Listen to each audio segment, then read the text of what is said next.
Era meu aniversário, e mesmo assim, ninguém ligou. Nem mensagem no grupo da família, nem um parabéns seco, nem um áudio de 5 segundos. Eu acordei com essa frase na cabeça. Sabe aquele silêncio de domingo de manhã que deveria ser paz, mas no fundo parece um aviso?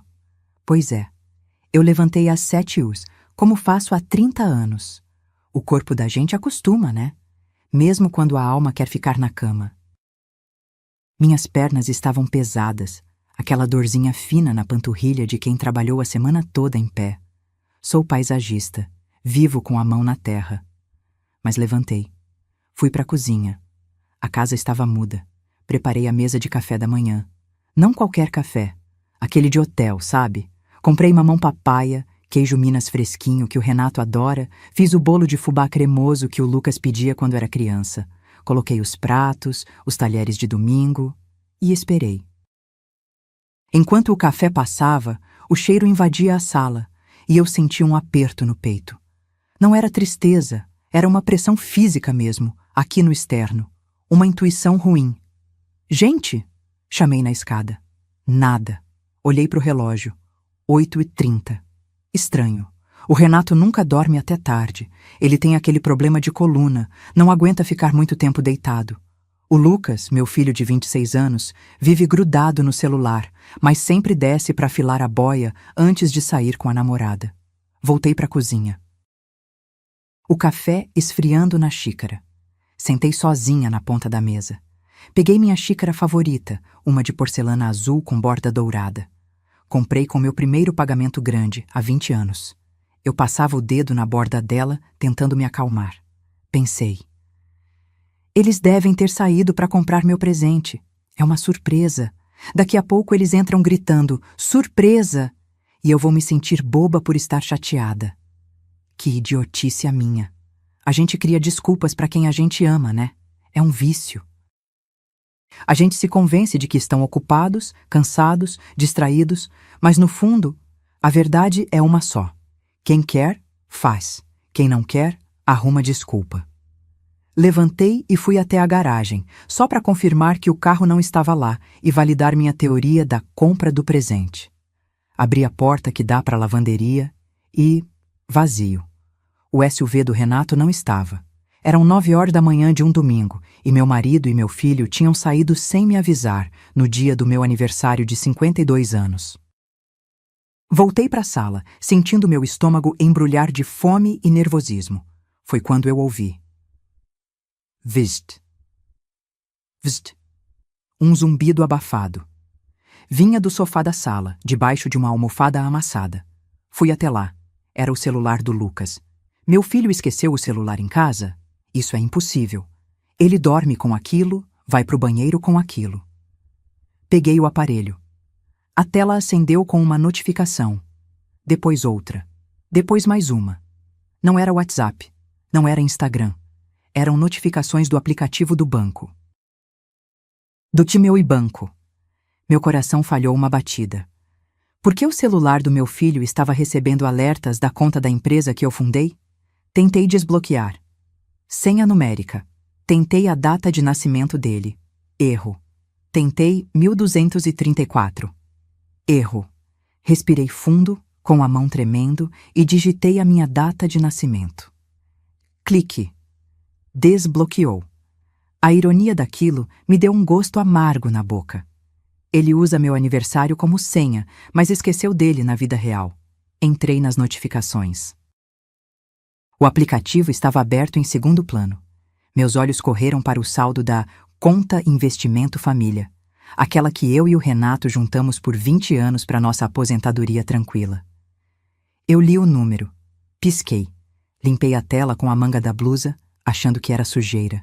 Li de novo. Saldo disponível, 0 reais. Eu encarei aquele 0 na tela do celular e minha primeira reação não foi gritar.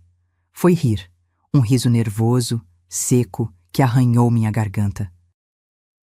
A mente da gente, quando confrontada com o desastre, tenta proteger o coração a todo custo. Eu pensei, o sistema caiu, é domingo, banco sempre faz manutenção domingo de manhã. O Lucas deve ter mexido em alguma configuração errada. Mas minhas mãos não concordavam com a minha lógica. Elas suavam frio. Tive que soltar o celular na mesa de vidro porque ele escorregava dos meus dedos.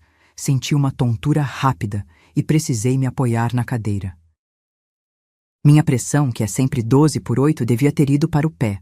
Fui até a pia, enchi um copo com água da torneira mesmo. Nem esperei filtrar e bebi de um gole só. A água desceu gelada, mas não apagou o incêndio no meu estômago. Calma, Marta. Respira, falei em voz alta. O som da minha própria voz na cozinha vazia me deu pena. Foi quando meu próprio celular, que estava no bolso do meu avental, vibrou.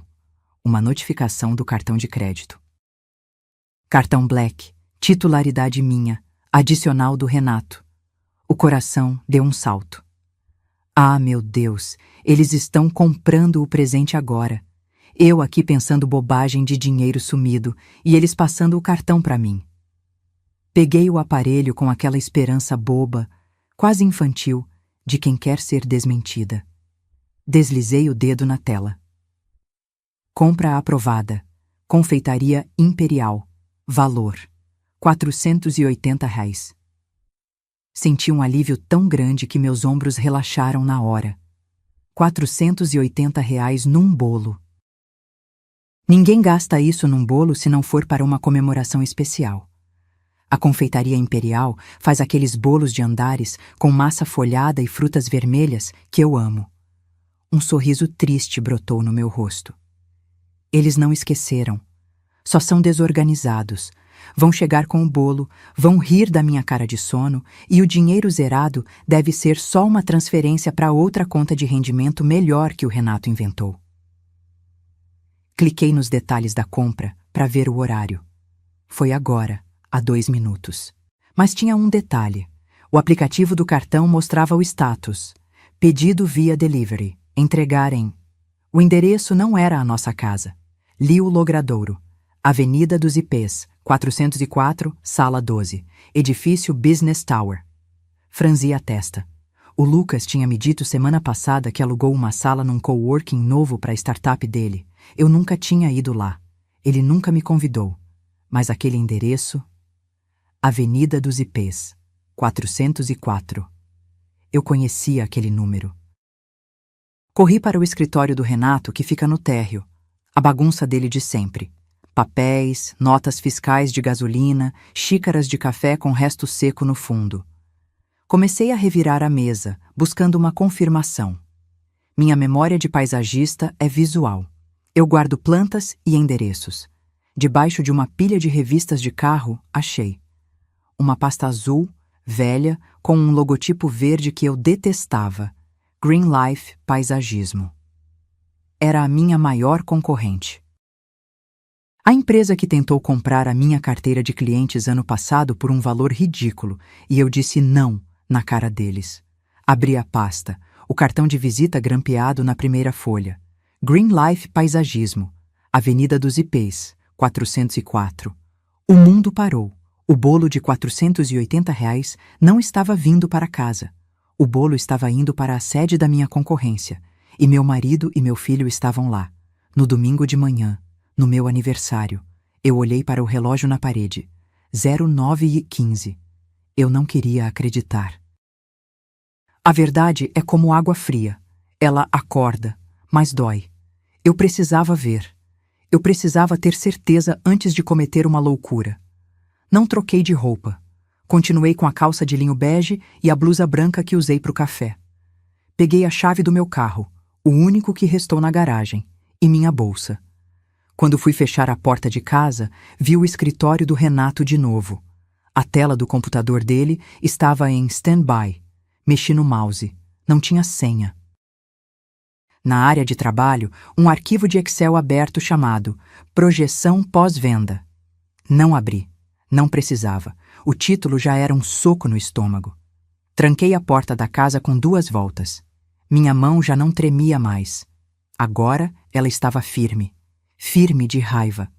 Estacionei o carro numa vaga de idoso na frente do prédio. Eu não tenho idade para isso, nem o cartão, mas quem ia me multar num domingo de manhã numa avenida deserta? Desliguei o motor. O silêncio do carro foi substituído pelo barulho distante de um ônibus freando na esquina. Minhas pernas estavam pesadas. Parecia que eu calçava botas de chumbo. Saí do carro. O sol já estava alto e o calor do asfalto subiu pelas minhas canelas, mas eu sentia um frio interno que não passava. O prédio da Green Life era um daqueles aquários modernos. Tudo vidro, tudo exposto, pé direito duplo no térreo. Eles gostam de mostrar poder. Caminhei pela lateral, aproveitando o paisagismo que eles tinham na entrada. Ironicamente, me escondi atrás de uma ravenala, aquela árvore do viajante que parece um leque gigante. Eu mesma plantei centenas dessas em jardins de clientes. Agora, era ela que me protegia de ser vista. Espreitei por entre as folhas largas. Lá dentro, o ar-condicionado devia estar no máximo, porque todos usavam blazers. E lá estavam eles. A minha família. Renato estava em pé, com uma taça de champanhe na mão. Ele ria. Não aquele sorriso contido que ele dá quando eu conto uma piada no jantar. Era uma gargalhada solta, de boca aberta, jogando a cabeça para trás. Ele parecia livre.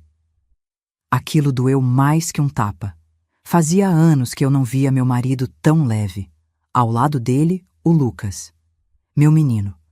Ele estava arrumado, camisa social azul clara, cabelo penteado com gel. Ele abraçava a Bia, minha nora. A Bia, que vive reclamando de falta de dinheiro para fazer a unha, estava segurando uma taça de cristal que parecia custar o meu salário da semana. Eles não pareciam preocupados com o meu aniversário. Eles não pareciam preocupados com nada. Havia uma quarta pessoa na sala. Um homem de terno cinza, costas largas. Quando ele virou de perfil para pegar um salgadinho, eu reconheci o nariz aquilino. Dr. Hélio. O advogado da nossa família há 10 anos. O homem que fez meu testamento. O homem que almoçou na minha casa no Natal passado. Ele apertou a mão do Lucas com força, entregando uma pasta azul grossa. Eu encostei a testa no vidro frio. A respiração embaçou um pedacinho da vitrine. Ninguém trai a gente sozinho. Sempre precisa de alguém para segurar a porta. No centro da mesa de reunião reinava o bolo. A caixa da confeitaria imperial estava aberta. Era lindo. Cobertura de chantininho branco com detalhes em ouro comestível. Exatamente o bolo que eu pediria. Meus olhos encheram d'água. Por um segundo maldito de ingenuidade, eu pensei: eles estão fechando um negócio para me fazer uma surpresa. Vão sair daí e vir para casa. Mas eu precisava ler. Peguei meu celular. A mão suava tanto que quase deixei cair. Abri a câmera. Dei o zoom máximo. A imagem ficou granulada na tela, balançando conforme minha pulsação acelerada. Foquei no topo do bolo. A placa de chocolate. O celular tentou estabilizar a imagem. As letras douradas apareceram. Eu li. Baixei o celular. Li de novo na tela congelada da foto que tirei. Não tinha "Parabéns, Marta". Não tinha "Feliz 52 anos". Não tinha "Te amamos, mãe". O que estava escrito ali decretou o fim da minha vida como eu conhecia. O Lucas não estava comemorando o meu aniversário. Eles estavam comemorando a minha morte em vida. A placa dizia, em letras garrafais: "Parabéns, novo CEO". E logo abaixo, em letra cursiva menor e elegante: "Venda concluída". Eu voltei para o carro, mas não liguei o motor de imediato. Fiquei ali, segurando o volante com tanta força que meus dedos ficaram brancos. A imagem do bolo queimava na minha retina. A primeira pergunta que o cérebro faz nessas horas não é "por quê?", é "como?". Como eles venderam a minha empresa? Eu sou a sócia majoritária. Eu tenho 60% das cotas. Ninguém assina nada sem mim, a não ser que um flash de memória me atingiu como um soco, 6 meses atrás. Eu estava com aquela virose forte, de cama. O Renato chegou com uma pilha de papéis. "Amor, Lembra que a gente precisa vender aquele Honda Civic velho do seu pai? O despachante precisa de uma procuração. Assina aqui para eu resolver, para você não ter que ir no cartório doente desse jeito. Eu assinei. Eu nem li os poderes da procuração. Eu assinei porque ele me trouxe um chá de camomila junto. A gente assina papel pro marido sem ler porque confia. E hoje eu aprendi. Isso não é amor, é negligência. Liguei o carro e arranquei. Dirigi no piloto automático. Sabe quando você faz o caminho de casa e nem vê as ruas passando? Eu só sentia um gosto amargo na boca, gosto de Billy. Cheguei em casa cantando pneu. A casa estava do mesmo jeito, silenciosa, bonita, uma mentira de tijolos. Subi a escada correndo, quase tropecei no tapete. Entrei no nosso quarto. Abri o guarda-roupa, afastei os edredons pesados que a gente só usa em julho e revelei o cofre digital embutido na parede. Digitei a senha. 25, 9 e 8. A data do nosso casamento. Que piada. A porta de aço abriu com uma bip suave. Lá dentro, as pastas de sempre. Escrituras, passaportes, joias da minha avó. Puxei a pasta amarela rotulada Veículos. Vazia. Puxei a pasta Jurídico. Revirei folha por folha. Contratos antigos, certidões de nascimento. Mas a via original daquela procuração não estava lá. Eles pegaram. Eles usaram uma procuração de venda de veículo, que provavelmente tinha uma cláusula de amplos poderes escondida nas letras miúdas, ou falsificaram a finalidade. Sentei na cama, derrotada. O cheiro do perfume do Renato ainda estava no travesseiro. Aquele cheiro amadeirado que eu amava agora me dava nojo. Desci para o escritório dele de novo. Eu precisava de uma prova do dinheiro. Se venderam, receberam. O lixo. Renato é desorganizado. Ele tem a mania de imprimir e-mails importantes para ler no papel e depois amassar. A lixeira de Vime, que eu comprei numa feira de artesanato em Embu das Artes, estava cheia. Virei o conteúdo no chão. Bolinhas de papel, notas de posto de gasolina, chiclete mascado. Desamassei uma folha que estava no fundo, manchada de café. Era um print de e-mail, do banco. Assunto: TED recebida, sinal de negócio. Valor: R$300 mil. R$300 mil. Já estava na conta deles, era o sinal. O resto viria depois. Eles venderam o trabalho da minha vida inteira a preço de banana para cobrir algum rombo urgente. Nesse momento, meu celular vibrou no bolso. Quase deixei cair. Mensagem do Renato no WhatsApp. Amor, desculpa o sumiço. Surgiu uma reunião chata de emergência no condomínio aqui de um cliente. O síndico ficou maluco. Vamos chegar tarde. O Lucas está comigo me ajudando. Beijos. Te amo. Eu olhei para aquela mensagem. Te amo. Ele mentia com emoji de coração. Meus dedos pairaram sobre o teclado. A vontade era escrever. Eu sei de tudo, seu canalha. Eu queria explodir. Eu queria quebrar a casa. Mas eu olhei para o comprovante de R$300 mil na minha mão. O dinheiro estava na conta conjunta, a conta que eu também tinha acesso. Apaguei o xingamento, respirei fundo, engoli o choro e a raiva e digitei com a frieza de um cirurgião. Sem problemas, querido. Imagina, domingo é assim mesmo. Vou fazer um jantar especial para quando vocês chegarem. Eu não sei cozinhar com ódio. Dizem que a comida desanda, que o bolo sola. Então, eu não fui para o fogão. Fui para a cadeira ergonômica do escritório. Sentei. A casa estava tão quieta que eu ouvia o barulho da geladeira no outro cômodo. Minhas mãos, que antes tremiam, agora estavam geladas e precisas. Parecia que eu estava operando um paciente. Liguei o computador. A tela acendeu com o brilho forte, machucando meus olhos acostumados com a penumbra. Acessei o site do banco. O Renato cometeu o erro clássico dos homens arrogantes. Ele subestima a esposa. A conta conjunta, onde caiu o dinheiro, exige dupla autenticação para grandes valores. A menos que você tenha o token físico master. Aquele aparelhinho azul velho, que parece um chaveiro de carro popular. E onde o Renato deixa esse token? Na gaveta de meias, para não perder. Eu fui lá, peguei o token no meio das meias de raquete que ele usa para fingir que joga tênis e voltei para o computador. Digitei a senha. Entrei. Lá estava. O saldo brilhava em verde neon. Atar R$302.450. Dinheiro não aceita desaforo e traição não aceita desconto. Cliquei em transferências. Se eu fizesse uma TED, só cairia na segunda-feira. Eles poderiam cancelar. Se eu fizesse um Pix, o limite diário travaria. Então eu fiz o que uma paisagista faz quando precisa podar uma árvore doente. Cortei pela raiz, internamente. Transferi tudo para uma aplicação de renda fixa, em meu nome exclusivo, dentro do mesmo banco, mas num fundo que tem carência de resgate de depósitos 30. O dinheiro sai da conta corrente agora, entra no fundo, e ninguém, nem eu, nem eles, pode sacar pelos próximos 30 dias. Fica bloqueado. Digitei o valor, R$300 mil. O site pediu o código do token. Apertei o botãozinho azul. Os números apareceram no visor de cristal líquido. Digitei. Enter. A ampulheta girou na tela por 3 segundos eternos. Parecia que a internet sabia que eu estava cometendo um ato de guerra.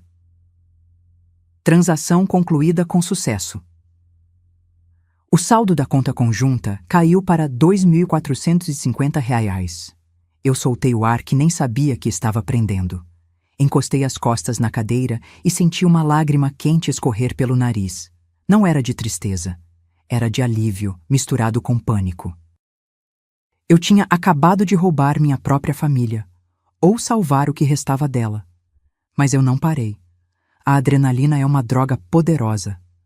Abri outra aba. Site do Cartório de Registro de Imóveis Online, ONR.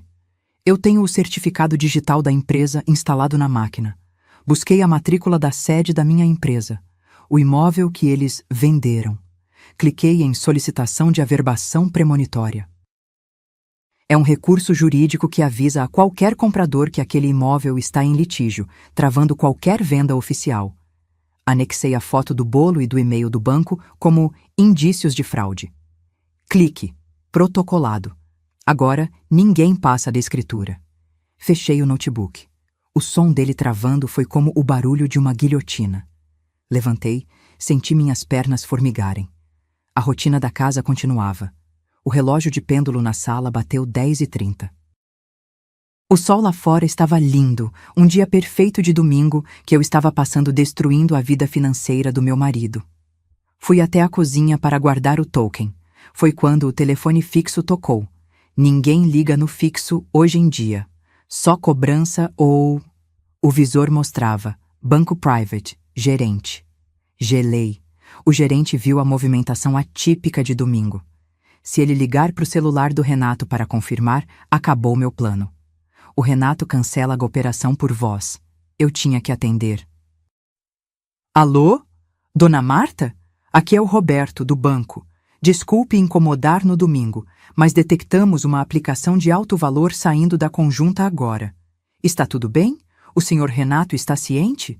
Olhei para a janela. Vi meu reflexo no vidro. Eu parecia 10 anos mais velha. Oi, Roberto. Claro que está. Soltei uma risada leve, aquela que eu uso em coquetéis. É uma surpresa de aniversário que estamos organizando, uma realocação de investimentos para a aposentadoria dele. Sabe como o homem é, né? Se deixar na conta corrente, ele gasta com carro velho. Pode liberar. Ah, entendi. Ele riu aliviado.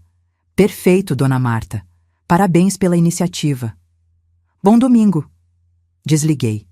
Minhas mãos suavam tanto que deixaram a marca no telefone sem fio. Eles não tinham mais o dinheiro e não tinham mais o imóvel, mas agora o relógio jogava contra mim. Eram 11 horas. Eles chegariam a qualquer momento para o teatro do bom marido e bom filho. Eu precisava fazer a mala, mas antes... Eu precisava deixar o recado. As horas seguintes passaram num borrão. Sabe quando você está num velório e o tempo fica elástico? Parece que não passa nunca, mas de repente já é noite. Pois é. Eu estava velando meu casamento, minha família e minha empresa, tudo ao mesmo tempo. Eram quase 18 horas. A luz do sol já estava ficando alaranjada. Eles iam chegar a qualquer momento para encenar a peça do Desculpa a Demora. Eu precisava sair, mas não ia sair fugida como uma criminosa. Eu ia sair como quem despeja o inquilino ruim. Subi para o quarto e peguei minha mala de viagem pequena. Não coloquei muita coisa. 2 calças jeans, camisas de linho, minha nécessaire com os remédios de pressão e o hidratante que eu não vivo sem. A gente pensa que precisa de muito para viver, mas na hora do aperto, você descobre que sua vida cabe numa mala de 10 quilos. Abri a gaveta de joias. O anel de brilhantes que o Renato me deu nos 25 anos de casados? Ficou. Brilho comprado com mentira não ilumina nada. Mas peguei a caixinha de veludo azul velha, caindo aos pedaços. Dentro, o colar de pérolas da minha avó e o broche de ouro que minha mãe me deixou. Isso é herança de sangue, não de contrato. Isso eles não tocam. Fechei a mala. O zíper fez aquele barulho zzz que soou como um rasgo no silêncio da casa. Desci para a cozinha. Olhei para o bloquinho de notas adesivas amarelo que eu tinha pegado antes. Amassei. Um post-it é descartável. O que eu tinha para dizer precisava ter peso. Fui até a escrivaninha do corredor e peguei uma folha do papel de carta timbrado que mandamos fazer anos atrás. No topo, em relevo seco, Família Sampaio.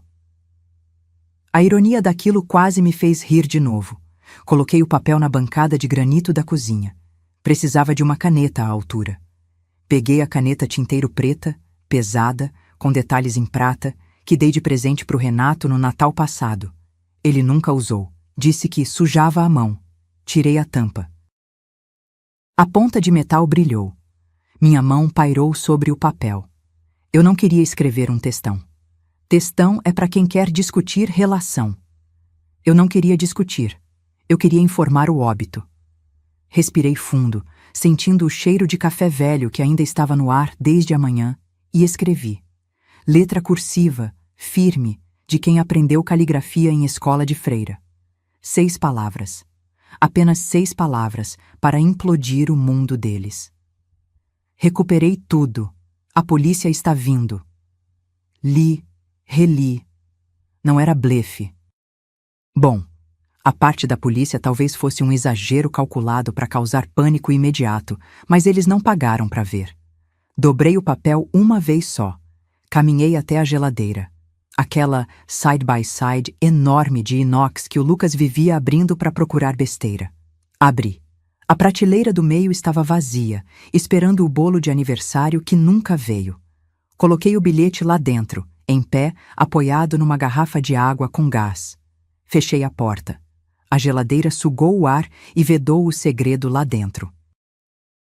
A gente demora anos para construir um lar, mas leva só 10 minutos para desmontar uma casa. Antes de pegar minha mala na porta, fiz a última coisa. Fui até o quadro de chaves no hall de entrada. Peguei as chaves reservas do carro do Renato e da moto do Lucas. Coloquei na minha bolsa. Se eles quisessem vir atrás de mim ou fugir do agiota, teriam que ir a pé ou chamar um Uber. Apertei a alça da mala. Minhas articulações dos dedos doíam de tanta tensão. Eu queria chorar, queria gritar, queria que tudo fosse um pesadelo e eu acordasse com o Renato me trazendo café na cama. Mas a dor no peito era real demais. Foi quando ouvi o barulho inconfundível do motor do portão eletrônico lá fora. Eles chegaram. Eu apaguei a luz da cozinha e saí pela porta dos fundos de serviço, rezando para que o trinco não fizesse barulho.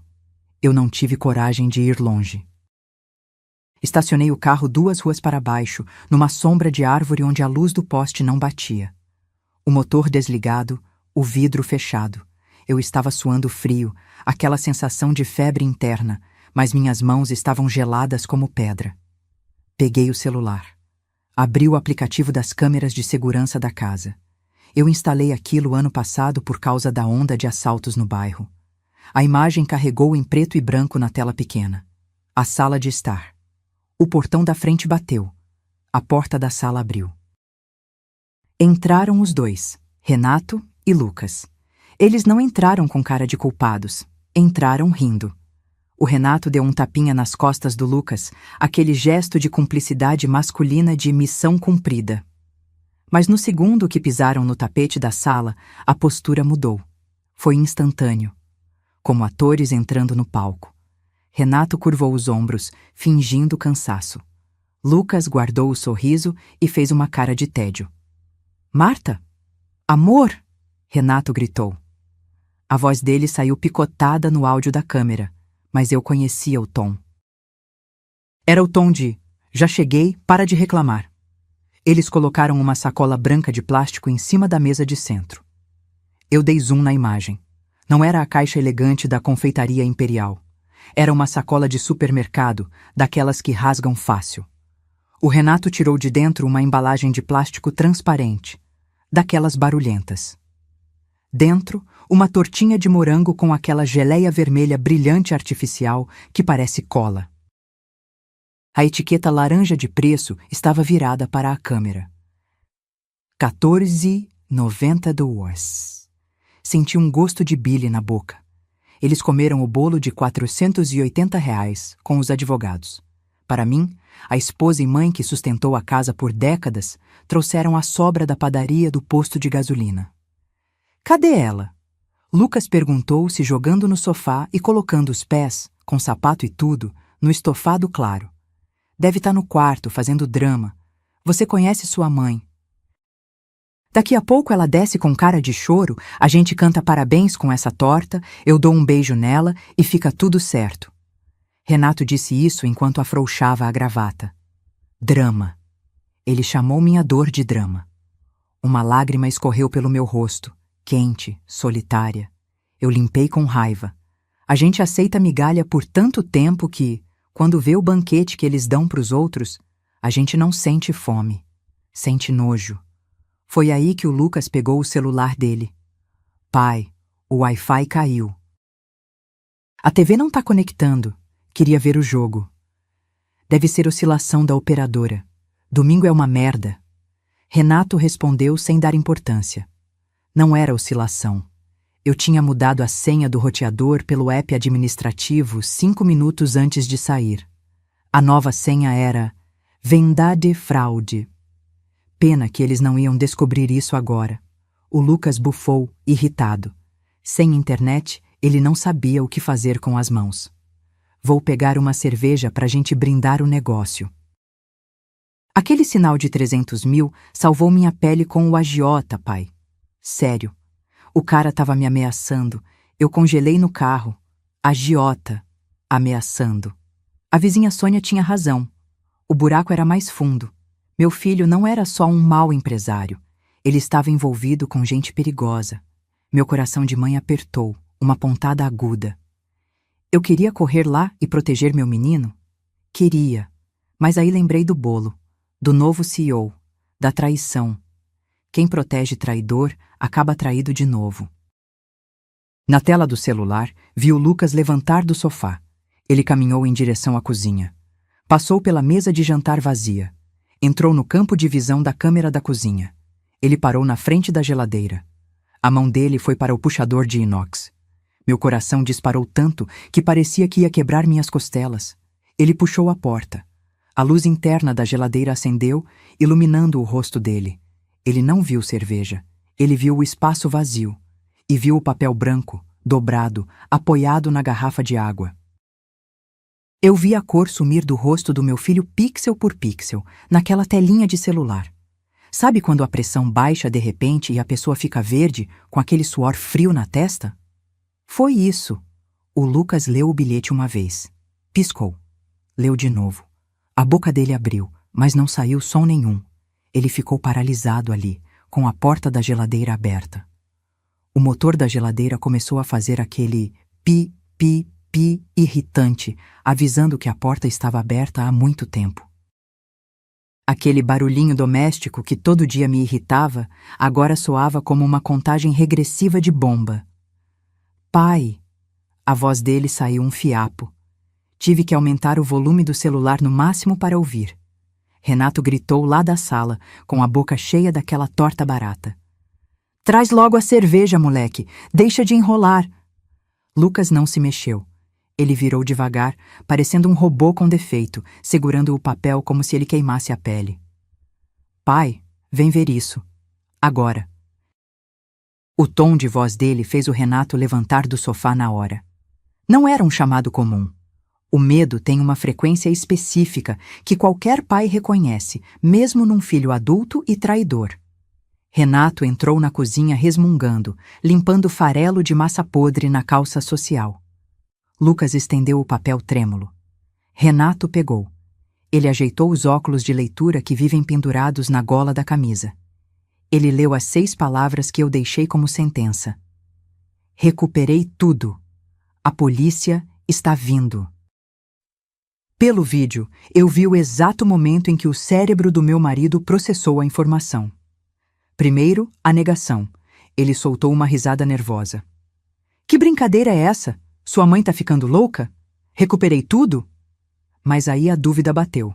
Ele largou o papel no balcão e enfiou a mão no bolso, sacando o celular com a velocidade de um cowboy. Ele abriu o aplicativo do banco. O mesmo que eu tinha esvaziado horas antes. Eu vi os dedos dele batendo na tela com força, errando a senha de nervoso. Droga, droga! Ele xingava. Quando finalmente entrou, ele parou. O silêncio na cozinha ficou absoluto. Só o pi-pi-pi da geladeira. Cadê o dinheiro, Lucas? Renato sussurrou. Cadê os 300 mil? Eu não sei, pai. Tava aí de manhã. Lucas começou a chorar. Um choro feio, de desespero, não de arrependimento. Ela pegou o token, pai. Ela tem a senha mestra. Renato correu para a gaveta de meias. Voltou segundos depois, segurando o token vazio. Ele jogou o aparelho na parede com tanta força que o plástico estilhaçou. Aquela desgraçada! Ele gritou. Meu coração doeu. Ouvir o homem com quem dividi a cama por 30 anos me chamar assim foi a confirmação final. Não tinha volta. Mas a justiça veio a galope. E a polícia, pai? Lucas perguntou, tremendo igual vara verde. Ela chamou a polícia? O agiota, pai. Se eu for preso, o agiota me acha lá dentro. Se eu não pagar amanhã, ele vem aqui. Foi nesse momento que aconteceu. Coincidência ou destino? Não sei. Longe na avenida principal do bairro, ouvi o som. Will, will, will. Uma sirene. Podia ser ambulância. Podia ser bombeiro. Mas para 2 homens culpados, com fraude nas costas e dívida de jogo, aquilo soou como a tropa de choque. Os 2 se entreolharam com um terror primitivo. Apaga a luz! Renato gritou. Apaga tudo! Eles correram batendo nas coisas, derrubando cadeira, num pânico de barata quando acende a luz. Ficaram no escuro, agachados atrás da ilha da cozinha. Eu assistia a tudo do meu carro, sentindo uma mistura agridoce de poder e pena. Eram patéticos. Mas o golpe final não fui eu quem dei. O celular do Renato tocou no bolso dele, iluminando o rosto suado no escuro da cozinha. Ele atendeu no viva voz, achando que era eu. Marta, pelo amor de Deus. Mas não era eu. Uma voz grossa, metálica e furiosa ecoou na cozinha silenciosa. Era o Dr. Hélio, o advogado cúmplice.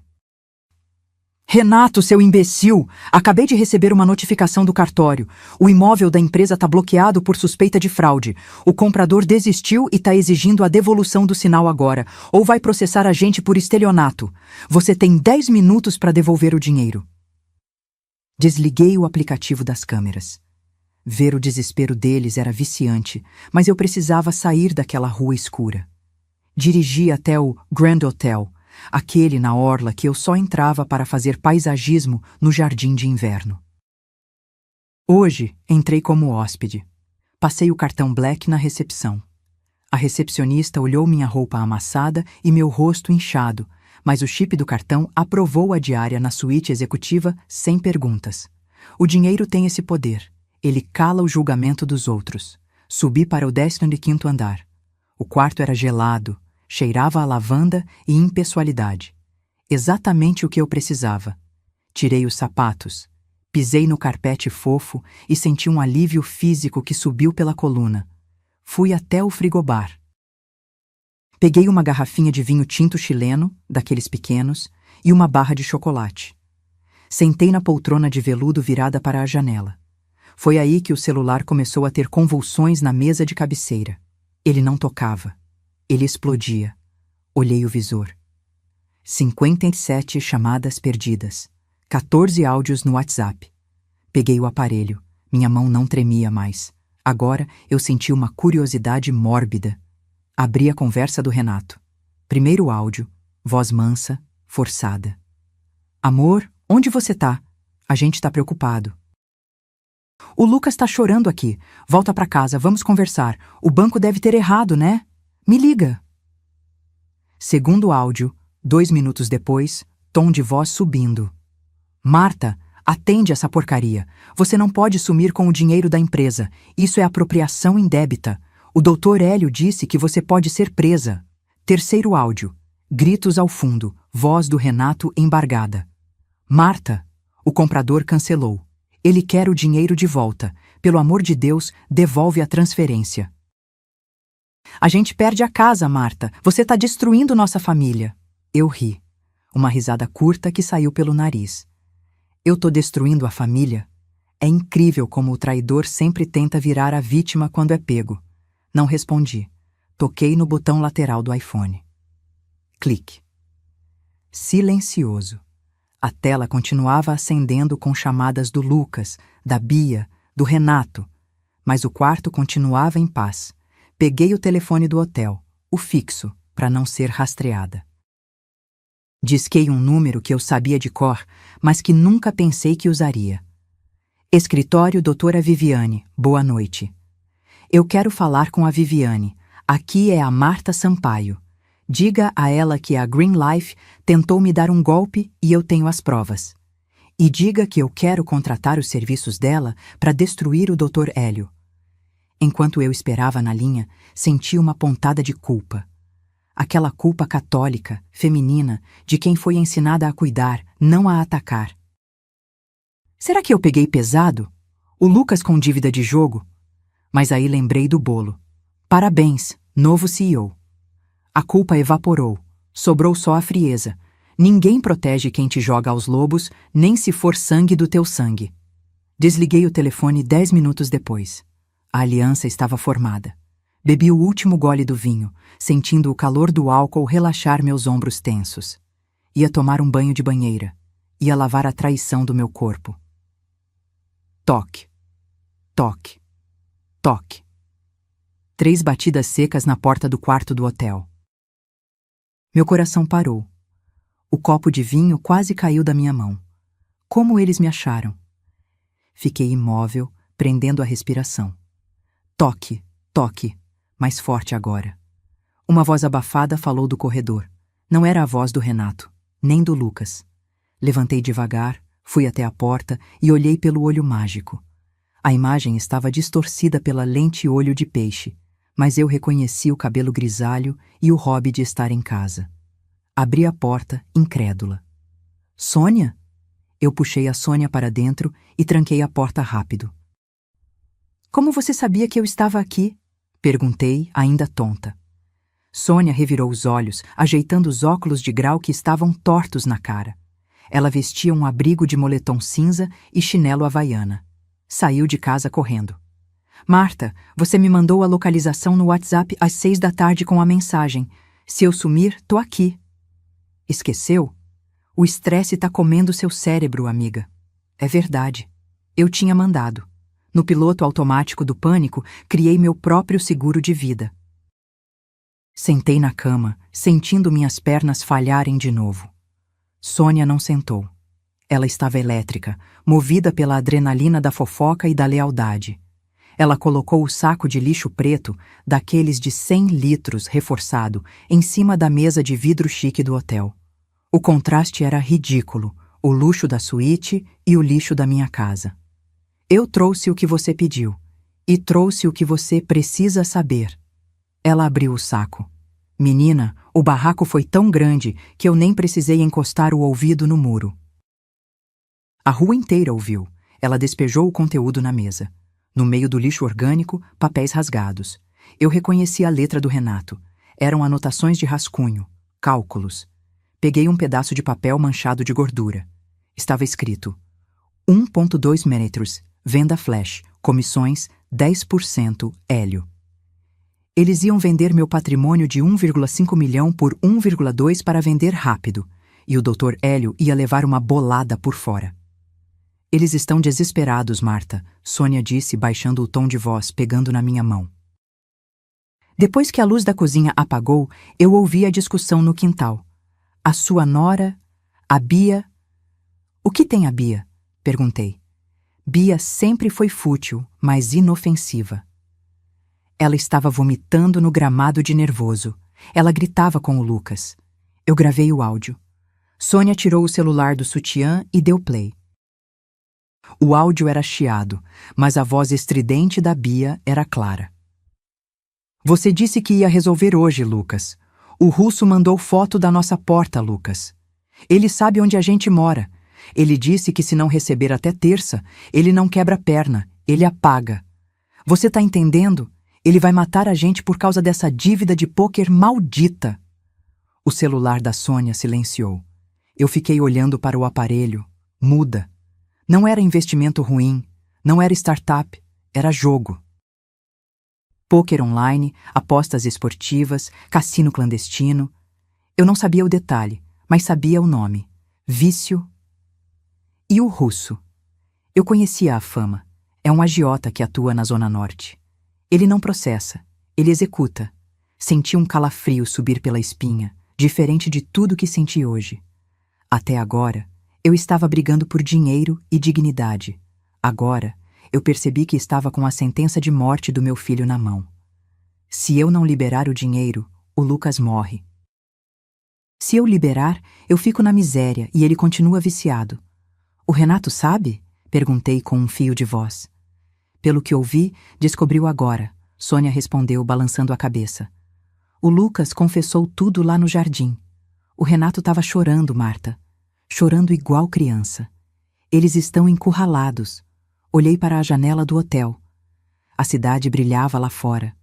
Meu filho, o menino que eu ensinei a andar de bicicleta, o menino que eu amamentei. Ele tinha se tornado um homem que apostou a mãe para salvar a própria pele. A raiva voltou, mas agora misturada com um terror gelado. Obrigada, Sônia, falei. Você salvou minha vida. Eu só reguei a planta certa. Agora, o que você vai fazer? Vai deixar eles afundarem? Levantei, fui até o espelho, limpei a maquiagem borrada. O rosto que me olhava de volta não era mais da Marta, a paisagista boazinha. Era da Marta, a matriarca. Não, respondi, sentindo o peso da decisão nos meus ombros. Eu vou voltar lá amanhã, mas não vou como esposa, nem como mãe. Vai como o quê? Sônia perguntou, curiosa. Eu me virei para ela com o olhar mais frio que já tive na vida. Vou como a dona do dinheiro e vou fazer uma reunião de condomínio que eles nunca vão esquecer. O relógio do painel do carro marcava 08 réus em ponto quando estacionei na frente da minha própria casa. O sol estava radiante, aquele sol de segunda-feira que ofende quem está com a vida em pedaços. Eu não estava sozinha. No banco de trás, a doutora Viviane retocava o batom vermelho sangue. E atrás do nosso carro, uma SUV preta estacionou. Desceram 2 homens grandes, de terno preto sem gravata, seguranças privados. Eu não chamei a polícia. Polícia faz boletim de ocorrência. Eu precisava de imposição física. Desci do carro. Minhas pernas não tremiam mais. É curioso como a tristeza, quando amadurece, vira uma armadura. Abri a porta da frente com a minha chave. O barulho da tranca girando, clac, clac, ecoou como um tiro. Era o som da minha rotina de 20 anos, o som de chegar em casa. Mas hoje soava como uma invasão. A sala estava na penumbra, as cortinas fechadas, O cheiro era uma mistura azeda de café velho, suor e medo. Renato e Lucas estavam sentados no sofá, vestidos com as mesmas roupas de ontem, amarrotados, olheiras profundas. Pareciam dois réus esperando a sentença. Quando me viram, o Renato levantou num pulo. O instinto dele ainda era o da manipulação. Marta, graças a Deus! Ele tentou vir na minha direção. Amor, a gente precisa conversar. Foi tudo um mal-entendido. Ele deu 2 passos. O segurança maior entrou na sala e se colocou na frente dele. Um muro de carne e osso. Renato estancou. O sorriso murchou. Não encosta nela, a doutora Viviane disse, entrando logo atrás de mim. Bom dia, senhores. Sentem-se. A senhora Marta não veio para ouvir desculpas. Veio ditar as regras. Eu caminhei até a poltrona de leitura, a minha poltrona, e me sentei. Cruzei as pernas. O couro fez aquele barulho de atrito no silêncio mortal da sala. Vocês têm 1 hora, eu disse. Minha voz saiu baixa, calma, irreconhecível. 1 hora para tirar as roupas e os itens de higiene pessoal. Os móveis ficam. A empresa fica. O carro fica. Você ficou louca? Renato explodiu, o rosto vermelho de indignação. Essa casa é minha também. Eu construí isso com você. Casamento é comunhão de bens, Marta. Você não pode me chutar para a rua. Eu tenho direitos. Eu olhei para ele. Por anos acreditei nessa história de nós construímos. Mas a contabilidade não mente. Tirei da bolsa um envelope pardo. O objeto âncora da minha defesa. Joguei em cima da mesa de centro, derrubando a tortinha de morango seca que ainda estava lá. Abra, Renato. Ele pegou o envelope. Tirou as folhas. Eram extratos bancários dos últimos 5 anos. Destaquei em amarelo todas as saídas classificadas como consultoria externa. Eu passei a noite auditando suas contas, falei. Consultoria externa. Não é trabalho, Renato. É o nome fantasia daquele motel de luxo na saída da cidade e das joias que você comprou para a secretária que demitiu ano passado. Ele ficou pálido, a boca abriu e fechou.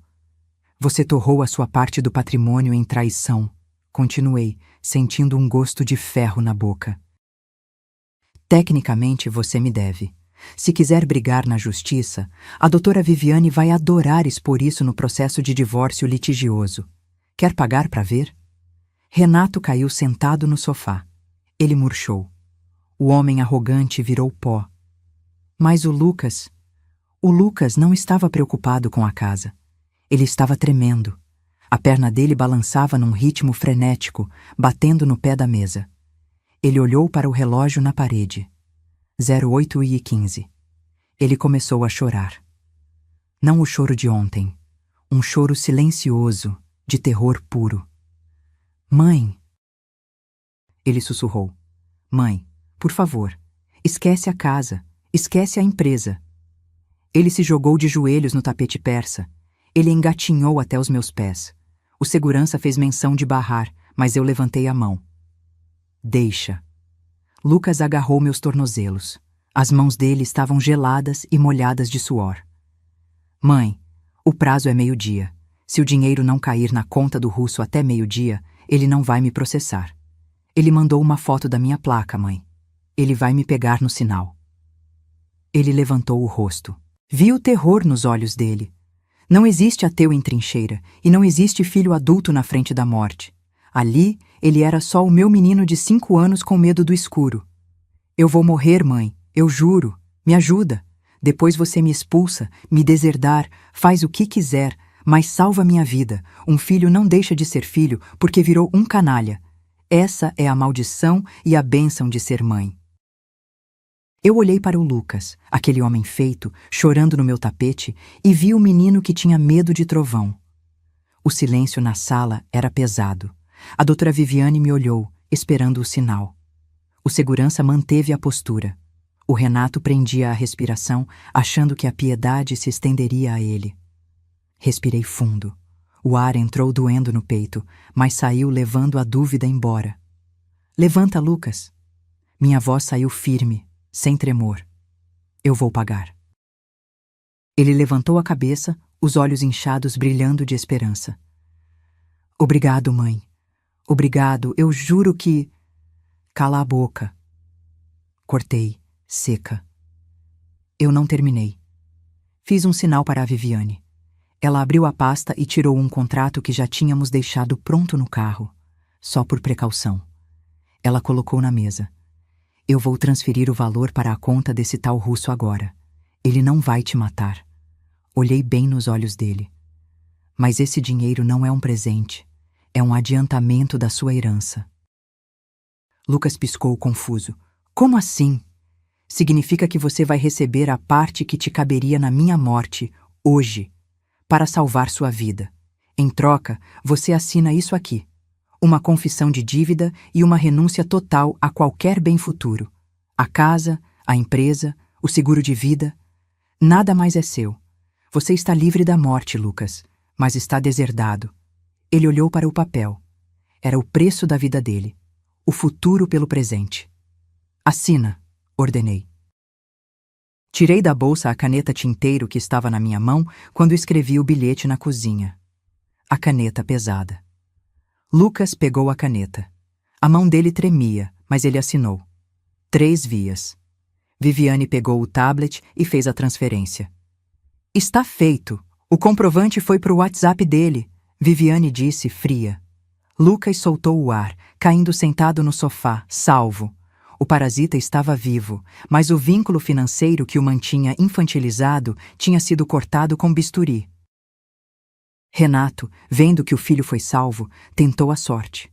Sorriu, amarelo. Amor, você é uma santa. Eu sabia que no fundo... E a gente? Como a gente fica? Eu posso dormir no quarto de hóspedes até me ajeitar? Eu me levantei. Ajeitei minha blusa de linho. Olhei para o homem com quem dividi 30 anos de vida. Não senti ódio. Senti uma indiferença absoluta. Você? Apontei para a porta aberta, onde o sol da rua entrava. Você tem saúde, Renato. Trabalhe. Os seguranças deram um passo à frente. Não precisou de empurrão. A dignidade que restava neles fez com que pegassem as mochilas com as roupas e saíssem. A porta bateu. Clac! O barulho foi o som mais bonito que eu já ouvi. A casa ficou em silêncio. Mas pela primeira vez em anos, não era um silêncio solitário.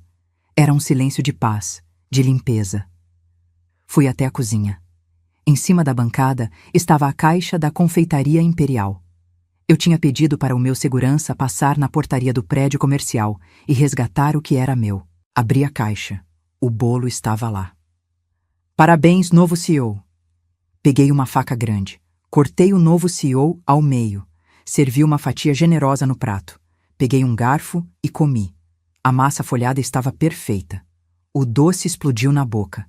Mas o gosto era de liberdade. Peguei meu celular. Disquei o número do CEO da empresa rival, a Green Life. Alô? Carlos? Aqui é a Marta. Marta? Ele parecia surpreso. Fiquei sabendo da confusão com seu marido. Sinto muito. Não sinta. Limpei o canto da boca com o guardanapo. Estou ligando para dizer que a fusão pode acontecer, mas nos meus termos. E o preço acabou de subir 20%. Desliguei. Sorri para a cozinha vazia. Era meu aniversário. E, finalmente, a festa tinha começado.